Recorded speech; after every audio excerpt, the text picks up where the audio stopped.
Good morning, everyone. Today is 5th of July 2024, and I welcome you all in today's video analysis of The Hindu. So, let's start with the first news headline for the day. And the first news headline for the day is Six held for UP stampede, Godman left out in FIR. So, this is the first news headline for the day. So, day before yesterday, a stampede took place. A tragic event took place in the Hathras district of Uttar Pradesh. 122 people have lost their life in that particular stampede, and the person whose satsang was going out there, the police had left out that particular person from the FIR. Now this is one important news because 122 people have lost their life till date, and this is also telling about India's situation where we believe more on governments than God in itself. So this is the first important news headline for the day. Moving on to the second important news headline for the day. Second important news headline for the day is that the Hemant Soren has taken oath as the Chief Minister of the Jharkhand for the third time. After getting bail from the jail, the former Chief Minister of Jharkhand, Mr. Hemant Soren, has taken oath as the Chief Minister of Jharkhand for the third time. When he was in jail for the temporary period, Mr. Champai Soren was serving as the Chief Minister of Jharkhand. Now moving on to the third important news headline for the day, and this is very important news for us to follow. So basically there were elections in the United Kingdom. Yesterday the elections were conducted in the United Kingdom, and two major political parties participated in this particular elections. That first is Labour Party and the second one is Conservative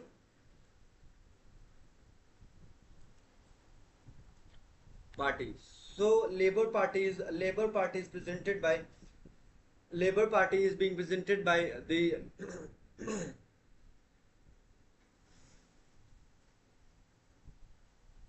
now moving on. Now the elections are pretty important for the United Kingdom because of the current situation that is going on in the United Kingdom. Recently they have passed a law in which they will send the unauthorized refugees to the Rwanda, that is Rwanda United Kingdom refugee deal. So that is another important aspect for this particular in this particular election. So this particular election becomes very important. Rishi Sunak is predicted that his party is not winning the election as of now. Conservative Party is Rishi Sunak's party is not winning this particular election. They are losing this particular election, but again this was just shown in the predictions or in the predictions of this particular election. Now moving on to the next important news headline for the day, and the next important news headline is that our External Affairs Minister Mr. Jaishankar meets Wang Yi. Wang Yi says LAC must be respected and peace ensured.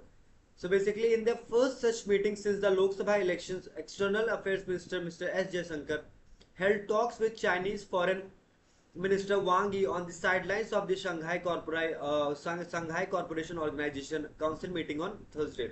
So the SCO Council meeting took place in Astana on Thursday, and on the sidelines of that Astana meeting, Mr. S. Jaishankar, who is India's External Affairs Minister, and Chinese Foreign Minister Mr. Wang Yi met on the sidelines of SCO summit which took place at Astana. So basically they have reiterated the position that the line of actual control must be respected by both the countries, which is utmost important for the sovereignty of any nation.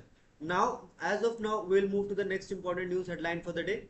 Next important news headline for the day.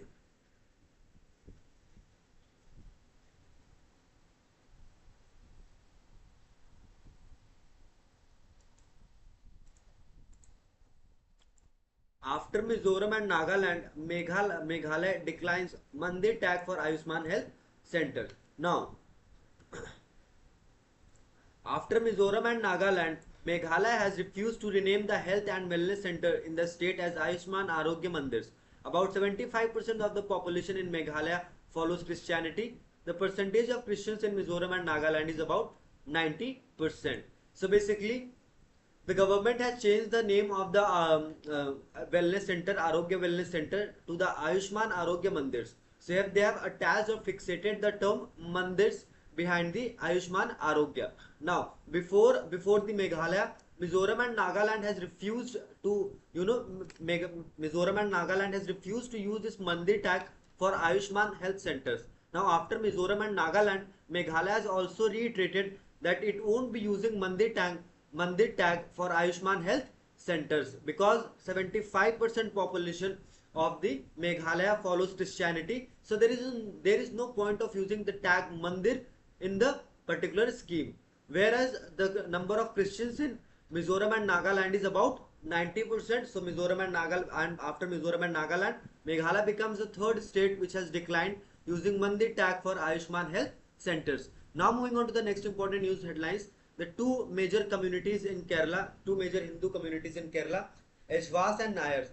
Ejwas and Nayars constitute for the 41% of total government staffs in Kerala. For the total government staff in Kerala, Ejwas and Nayar account for 41% of the total government employees in the state of Kerala. There are 115,075 Ejwas in the state government services and 108,000 Nayars in the state government offices. There are total 545,423 state government employees in the state of Kerala, and out of 5,45,423 employees, 1,15,075 employees belong from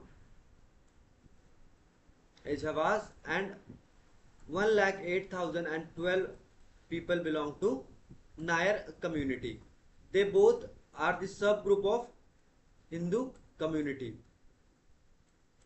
and these two communities constitute for the 41% of the total government employees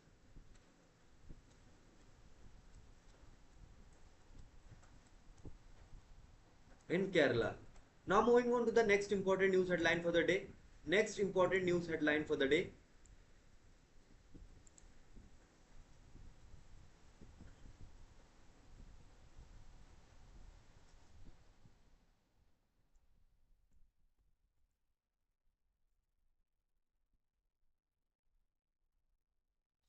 Expert panel setup to study pollution level in Kaveri. The Karnataka government has formed an expert committee Niranjan headed by Niranjan, Chief Environment Officer of Karnataka State Pollution Board, to study the pollution level in the Kaveri River. So basically, Karnataka government has constituted a committee. Karnataka government has constituted the committee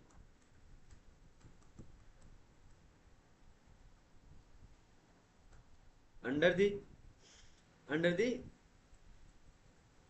leadership of Chief Environment Officer of Karnataka State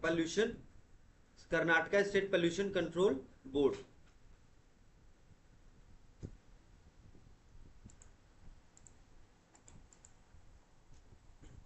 Karnataka State Pollution Control Board's Chief Officer Niranjan. So Karnataka government has constituted the committee under the leadership of Niranjan, who is the Chief Environment Officer of Karnataka State Pollution Control Board, to study the pollution level in the Kaveri. The panel will review and submit a report within the 10 days to ascertain whether the Kaveri water is polluted due to inflow of sewage water, solid waste, industrial waste and other type of pollutant. So basically the main task of this particular committee, which is headed by Mr. Niranjan, who is the Chief Environment Officer of the Karnataka State Pollution Board, is to study what are the main causes of pollutants in Kaveri River. This is the main task of Mr. Niranjan, who is the Chief Environment Officer. The committee is constituted by the Karnataka State Government. Now moving on.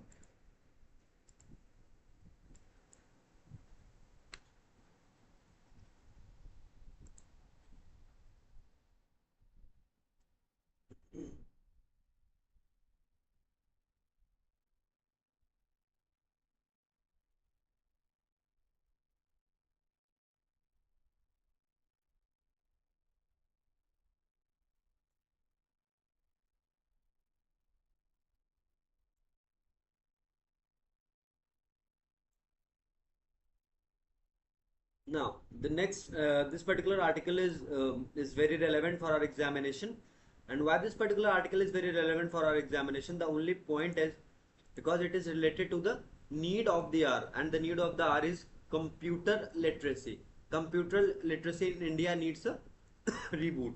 So basically we need to change our computer literacy program system, or the computer literacy program, because the current time, or the 21st century, or the latter part of the 21st century, or we can say that the period is started, it is all about the computer technology, it's all about artificial intelligence, it's all about involving more technologies in everything. That's why the importance of computer literacy is huge in India, and that's why will be giving ample amount of time to this particular article. Now, computer literacy is essential in today's world, as crucial services such as banking, healthcare, and various government services have become digital. So everything is becoming digital. Everything is becoming digital, from hospitals to bank, from ordering food to from ordering food to booking tickets. Everything is becoming online.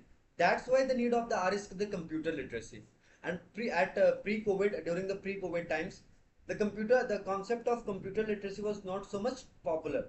But after the emergence of COVID-19 pandemic in the year 2020, the importance of computer literacy becomes very important, because everybody is working from home. Computer was the only medium, computer was the only source which has connected them to their offices. So the importance of computer literacy is very huge. The COVID-19 pandemic highlighted the importance of computer and internet access, from ordering groceries and online education to managing banking and healthcare services. Everything is related to computer. That's why we have started one campaign, Digital India campaign, in 2015, to transform the country into digitally empowered society. To transform India into a digitally informed society, we have launched one campaign which is known as Digital India campaign in 2015. Computer education is increasingly being integrated into the formal education system in schools from an early age. So now what's happening? Understanding the need of the hour, understanding the need of computer literacy, we have inculcated computer education from the early age in the schools. So basically, if nowadays, when I was in class 6, for the first time I studied about computer in class 6 when I came back to Lucknow in the year 2008. That was the first time when I studied about the computers. So, but now onwards, there are students from the first and the second class who are studying about the computer science from the very early age. Now the second important part is that if we are if we are incorporating this particular education, or this particular subject from the early age, then we will be able to teach them advanced computer at the later stage of their studies. Like in 9th 10th class, we can teach them advanced stages of computer programs.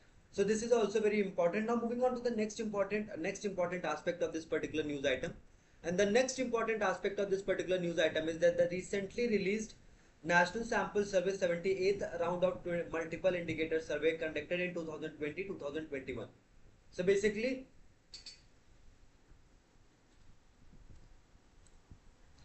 the recently released NSS 78th, so this is important, NSS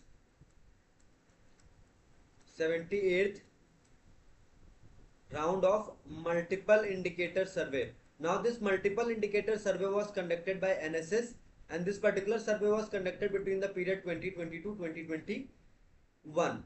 Now is a household survey that provides individual level information on computer literacy. Computer literacy defined, now this is important. What is the definition of computer literacy? So the definition of computer literacy include defined as the ability to use a computer stands at 24.7% among individual aged 15 years and above. So basically, individual who are basically 15 years and above is in this particular category, only 24.7% Indians have the knowledge of computer science. Now, while in urban areas it was from 34.7% to 39. Sorry. This marks an increase from 18.4% in 2017 to 2018. Now these stats are very important for us to understand. In the year 2017-18, the computer literacy in India was 18.4%. But in the year 2020 to 2021, the computer literacy was increased to 24.7%. So there is an increase of 6.3% in the 3 years. So basically we are growing at the rate of 2.1% per annum. Now this is a journal figure. Now look at this specific figure in urban areas and rural areas. Now what is the difference between urban areas and rural areas? So in urban areas,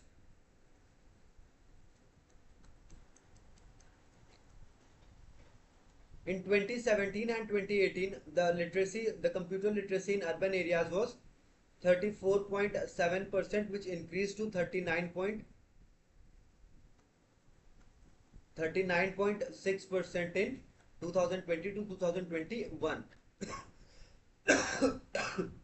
Excuse me. But again, in rural areas, the literacy rate was at 11.1% in 2017 to 2018 to 18.1% in 2020 to 2021. So there is an increase of 7% in rural areas, and there was an increase of 5% in urban areas. So rural areas are growing at a much better pace as compared to the urban areas. Now, in why educating, while providing computer literacy to a rural population is important, because 70% of Indian population is living in the rural parts of the India. That's why making literate about the computers to the rural population is very important, because if we will not include the population which is living in the rural areas, then we will not be able to educate or literate. We will not be able to literate 70% of Indian population. So if we want to make this development, make this program inclusive, then we have to include the people from the rural background as well.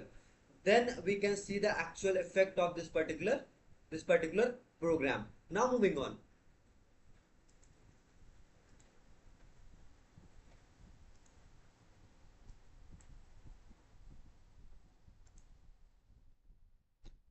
Expectedly, the proportion of computer literate individual varies across various age groups in India. The survey reveals that computer literacy diminishes with the age.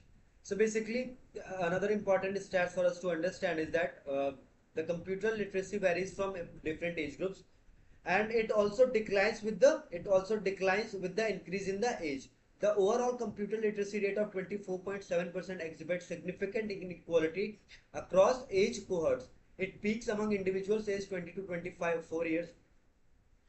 So basically, the person who are in the age group of 20 to 24 years, in this particular age group, the computer literacy rate is 45.9%, whereas between the age group of 65 to 69 years, the computer literacy rate is 4.4%. So basically it varies from in different age groups. So this is also concerning. Why? Because if you want to actually incentivize the benefits of computer literacy, then we have to literate the people from each and every group. That's the beauty of the computer, that anybody from any age can easily operate the computer system if he knows how to operate it. Now, the next important aspect of this particular news item is that our analysis of computer literacy rates among individual is 20. Our analysis of computer literacy rates among individual is 20 to 39 years across states, show a striking 55.1 percentage point gap between Kerala and Assam, where only 17.6% possesses computer skills in the age group. So basically, this is also a very glaring observation which is made by the author, and this is like very important for us to understand. Not only amongst various age group the computer literacy rate varies, but also between the people from different age group, the literacy rate also varies from the various states. Like in the state of Kerala,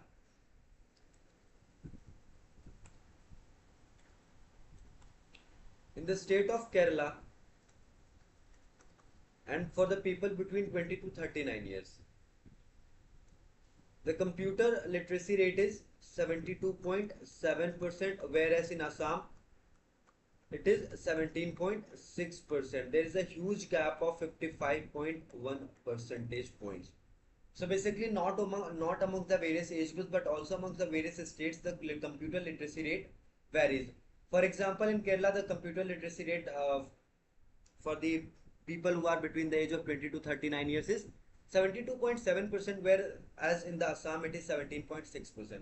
There is a huge gap of 55.1%, which clearly depicts the step taken at individual level by the different states as also contributing in increasing the computer literacy level. Now, economically disadvantaged states such as Assam, Bihar, Madhya Pradesh, Jharkhand, Uttar Pradesh, Odisha, Chhattisgarh, Rajasthan lag behind. So basically, these are the poor performing states of India, which have a computer literacy rate of below 30%. But and states like Assam, Bihar, Madhya Pradesh, Jharkhand, Uttar Pradesh have have their literacy rate below the national level. The national average is 24.1%, whereas these particular states have literacy rate below 24%. Now, moving on to the next important aspect of this particular article, why computer literacy is important for a country like India? Because if you want to incentivize on our if you want to incentivize our demographic dividend, then we have to make our demography aware about the then we have to make our demography aware about the need of the computer literacy. Now, understanding India's modest progress. So look at the progress that we are making in the field of computer literacy, which is no, this is motivating for us. One reason could be that many schools and colleges across India lack the necessary infrastructure and qualified teachers to impart adequate computer training. So basically, the first and the foremost important step that we can take to increase the level of computer literacy in India, that we can increase the level of infrastructure. We can also recruit qualified teachers who are well trained, and they can impart the computer education very effectively to the person who are in the very early phases of their life. Suppose the students who are in the first and second and third class, they need professional teachers who can explain different and various concepts of computer science in the best possible way to make them understand. Because proper training is the key to the achieving the proper training to the teachers is the key factor in achieving the desired result. Computer literacy in today's digital society can severely restrict an individual's opportunity and experiences, because if you do not have computer literacy, if you are not educated, if you don't have any knowledge about the computer science, then in the current scenario, in the 21st century, or in the year 2024 onwards, the need of computer education is great. And if you do not have computer education, then you will always have less opportunities and experiences as compared to the person who have computer literacy. Everybody wants to take a person who has computer literacy, because this act as an added advantage and added benefit.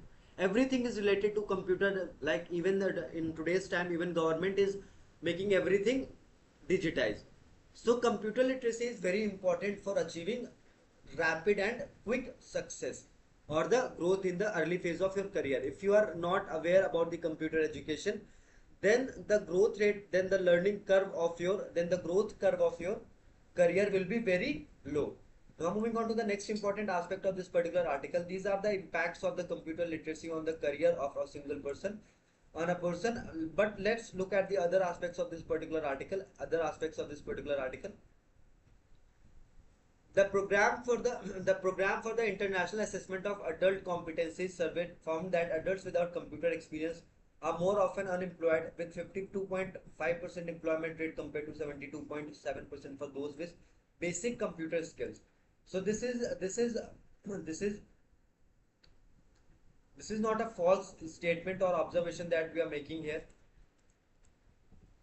This is also shown in one of the studies, that the people with the computer education have, they are in that particular group who have the computer education, the employment rate is 72.7%, whereas the people with the no computer education, their employment rate is 52.5%. There is a clear gap of 20.2%. So basically, this clearly depicts the need for computer education. Computer is easily able to make a difference of 20.2%. So basically, we have to understand the need and the important need of this particular R. And the need of this particular R is that we claim ourselves to be digital India. So what does this digital mean? This digital means that everything is going to be operated by the different computer systems. So we have to make our public aware about the need of computer education. For that purpose, we have to recruit more professional teachers who are able to explain concepts and various aspects of computer education in the best possible way. We have to change our education policy and we have to give utmost importance to the computer education, so that in the increasing competition and increasing during this particular time, person with no computer education should not feel isolated, and the only possible solution is to train them. Now moving on to the next important aspect of this particular article, and this is excuse me. So we will be moving to the last paragraph of this particular article, and this is while India has made some progress in computer literacy,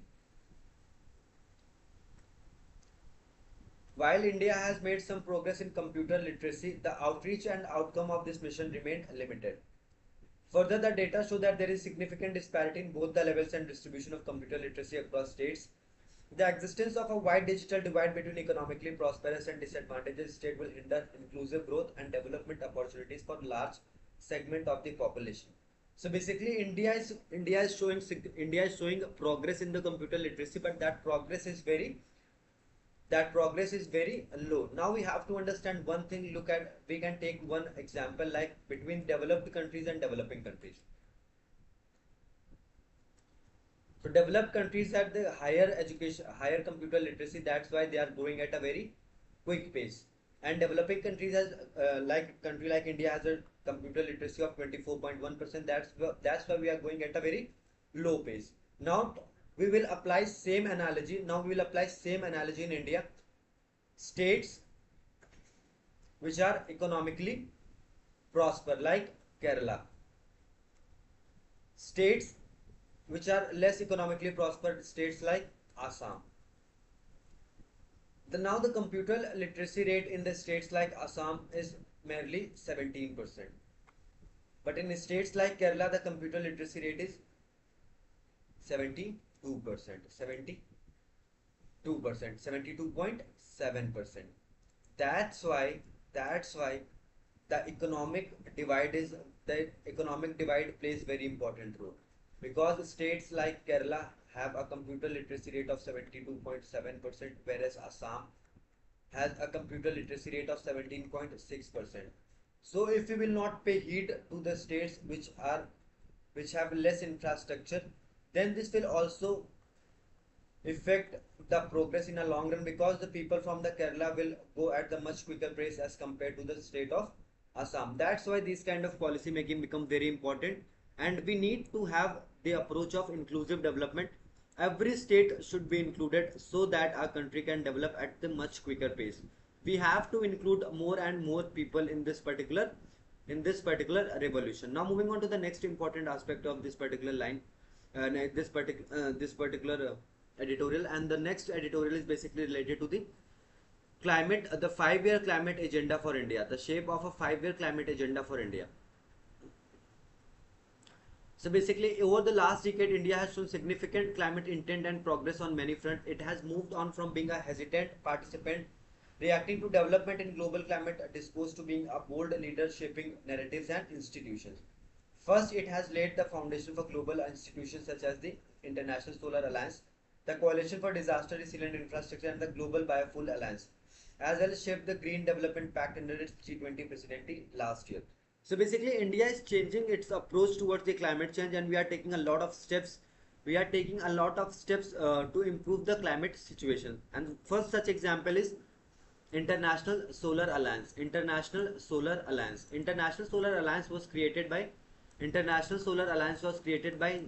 India and France. It was a joint effort of India and France. It was created in the year 2015 and it is headquartered at Gurugram. So basically, this was one joint event venture between India and France, International Solar Alliance, which was created in the year 2015 and it is headquartered at Gurugram. So basically, these are the few things which show that we are taking environment problems seriously. Now we have a target that by the year 2070 we will be a net zero emitting country. Now, These are the various aspects that we have to understand. Now the importance of various documents and various conferences in shaping the environment policies is also very important. So basically, in the next 5 years, the government must accelerate and show the world that economic development can be sustainable. So this basically we have this opportunity where we can show to the entire world that that the higher economic development is possible with the sustainable approach. We don't have to exploit the environment just to develop. We don't have to exploit the environment just to develop the nation. We can develop the nation without even impacting the environment. We have to show to the world that the environment growth or the environment progress is possible even without impacting the environment in the worst possible way. So basically, we have to maintain the balance between the economic development and the environment and the impact of environment change. If we are not able to maintain this particular balance between these two aspects, then end of the day this development will become futile, because the nature will collapse. Nature will collapse. Half of the cities, half of the coastal cities will sink. Take an example of Maldives. Maldives produce only 0.003% of total carbon emission. Maldives contribute only 0.003% in the total global carbon emission, but it is the one of the first countries in the world which is sinking. Now Maldives require a total of 500 million US dollars to save their or to protect their particular country, but they are not getting that particular help. I don't understand why countries pull out their hand at the last moment. Maldives contribution is only 0.003%. Then why Maldives is becoming the first country in the world which is sinking? Why not the other countries who have contributed the most in the climate degradation or environment degradation? Why they are not facing any consequences? Because of their geographical position. So basically, when we are exploiting our environment, we should understand the geographical conditions of other states as well. Suppose a country is landlocked country. Now that particular country is, damaging environment in the worst possible way. Now there is a country at the coastal area. Now because of the climate change, the sea level rose and that particular country sank. So we have to understand that the action that we are taking, nobody else should face the impact of those particular actions, and we have to seriously consider that we have set the target to become a net carbon zero negative country by 2070, and we have decided that we will reduce the carbon emission intensity. Just wait for a minute. We have decided that we will reduce the carbon emission intensity by 45%. We will reduce the carbon emission intensity by 45% by 2030. 40%, 5% carbon emission intensity by 2030, and we will become a net carbon negative country by 2070. These are the aspirational target that we have to achieve even before 2070, because we cannot wait till 2070, and with this 2070 is still 45 years ahead. So and 45 years is a great time, and we took various steps to improve the climate situations in our country. Now one such thing is compensatory afforestation. If you will cut 10 forests, then you have to plant 10 more forests. So we have introduced various kind of policies, but at the implementation level, at the grassroots level, things are not working in that much effective way. Now we can also host the United Nations Conference of Parties, that is basically known as COP28. Now it can be a successful event just like G20, which took place in last year, G20 summit, which took place at Bharat Mandapam last year. So we have to take some solid steps. We have to take more assertive steps towards the climate change, and also we need to change. We have to adopt a different methodology altogether, because we have 28 states and 8 UTs as well. So we have to include these 28 states and 8 UTs as well. We have to make a sub-nation climate action plan which can help 28 states and 8 UTs in India to prevent the outcomes of or to avoid the outcomes of climate change in India. Now moving on. This particular approach is very important. If we do not have a state-centric approach, then things are going to cost us heavily. And there is a very popular phrase in Hindi, "Jab jago tabhi savera." Now is the time that India should awake. Then we will able to take the benefits of everything. But if we are waking at 12 p.m., then there will be no benefit. So basically हमें जागना होगा, हमें जल्दी जागना होगा, और हमें environment change के इम्पैक्ट को समझना होगा, और हमें अपने कंट्री के 28 स्टेट्स और 8 यूटीज को कंसीडर करना होगा, और हमें उन स्टेट्स को भी इंक्लूड करना होगा पॉलिसी मेकिंग में, ताकि हम एक इफेक्टिव वे में 2070 तक कार्बन एमिशन इंटेंसिटी को 45% तक कम कर सकें, और 2070 तक हम लोग एक कार्बन न्यूट्रल कंट्री इजिली बन सकें। इसके लिए अब इस पर्टिकुलर आर्टिकल में सिर्फ इतनी ही चीजें थी। अब हम लोग नेक्स्ट आर्टिकल में मूव कर रहे हैं। Now moving on to the next important article for the day.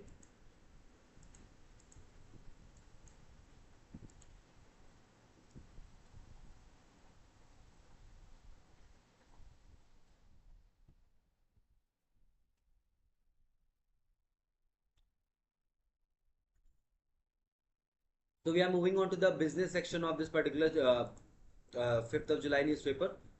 So we will see only the important aspects. Industry Ministry pushes for lower duties on input imports not important related to or important.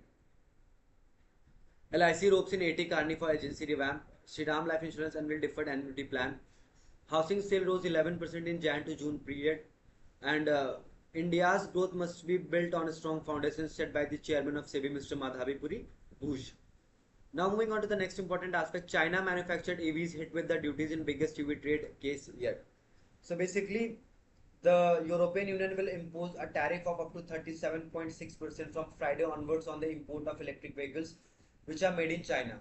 So basically, this is a very important news which is coming all the way from European Union.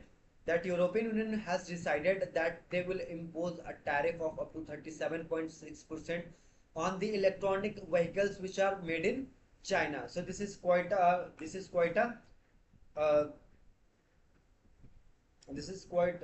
great. This is not a great step. This particular step by the European will ultimately affect the relations between China and EU as well. But the Chinese car manufacturers are, making aggressive progress in this particular sector.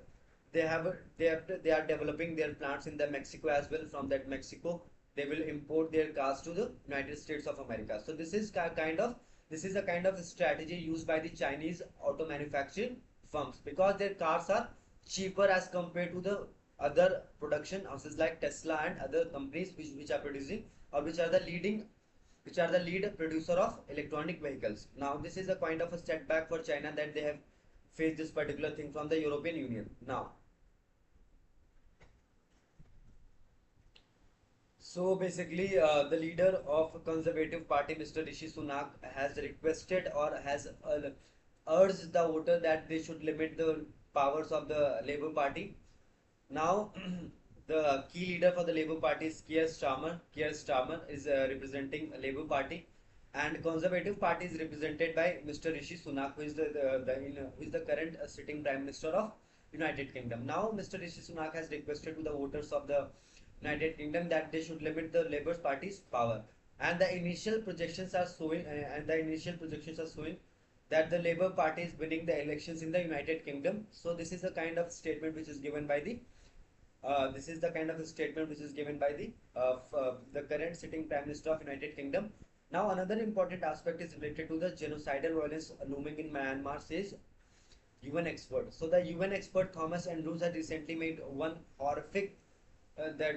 few horrific claims which are very disturbing. That in the state of Myanmar, in the Myanmar, the situation is very grim. After the military coup in 2021, the violence has been very grave in the Myanmar. More than 5,000 people have lost their lives in the military coup. They are the civilians; they don't have any mistakes, but still they have lost their lives in this particular genocidal violence in the in the last 5 years, in the last 4 years, because the military coup took place in 2021. So from 2021 to 2022, 2022 to 2023, 2023 to 2024. So basically, in the last 3 years, 5,000 people have lost their lives, and also there is a ethnic cleansing. Sorry for the ethnic. The term is ethnic cleansing. So basically, these are the horrific claims that are being made by the the expert of UN expert Mr. Thomas Andrews. You have to remember the name of the expert, Thomas Andrews. Now,